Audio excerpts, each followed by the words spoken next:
Good morning. Welcome. Today we will be speaking about agreements in general. When I say agreements, you can keep your own examples: rental agreements, joint development agreements, joint venture agreements, loan agreements, mortgage deed, then you have the sale agreement, relinquishment deed. There are so many agreements. Or you can even take up the partnership agreements, or there are so many agreements between two or more parties which require certain things to be in it. The contents of the agreement is very important. Title of the agreement is important. Of course, the title can be assumed when it comes to the contents, provided the contents are very clear.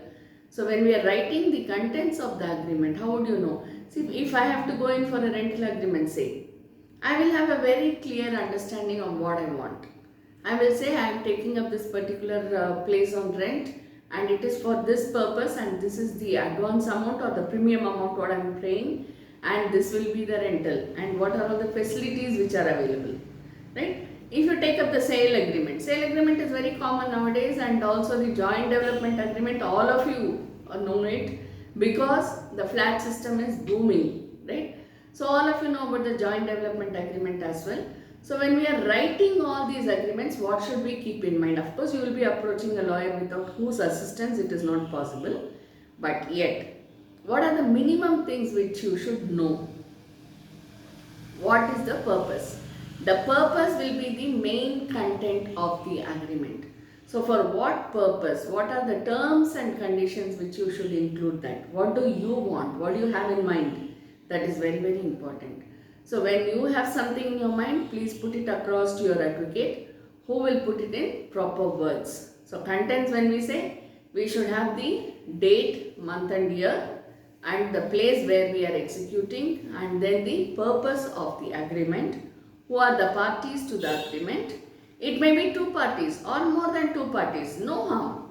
Okay, so how many parties are there and what are their positions as far as the agreement is concerned. Say for example, if I am getting into a sale agreement, it will be that of a purchaser and a vendor. Though potential in nature, we refer to it as purchaser and vendor, right? So the positions of the parties, then you have the purpose of the agreement, which is very, very important. Apart from the purpose of the agreement, you will have, if it is dealing with any movable or immovable property, then the description of those properties should also be there. Okay, then after that, what should be there? The terms and conditions, based on which, see, since sale agreement is very common and all of you know about it, I'll take the same example. After the purpose of the sale, whatever is the paragraph in that, after the purpose comes the terms and conditions. You will be paying a certain amount as an advance, and after that, whatever is the balance consideration, how will you be paying it?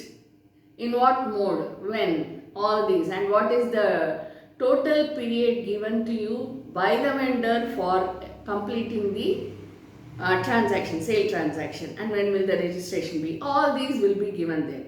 Apart from this, what you will have is the arbitration clause in case anything occurs, or the clause which says which court we can approach.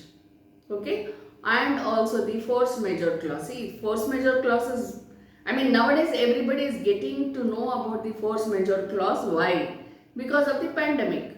All of a sudden we are stuck with this pandemic and we don't know whether we will be entitled to any exemption or concession or extension of time. We have so many doubts in this. So this force majeure clause is very, very important in any agreement. So when you are looking at any agreement, getting into any agreement, even you will be approaching an advocate, of course, for sure, or if it is done by some other advocate also, but please be sure that you have everything in your mind intact so that you can put it across clearly, and the advocate also can write it out clearly for you. Okay, so please keep in mind all these points. Thank you.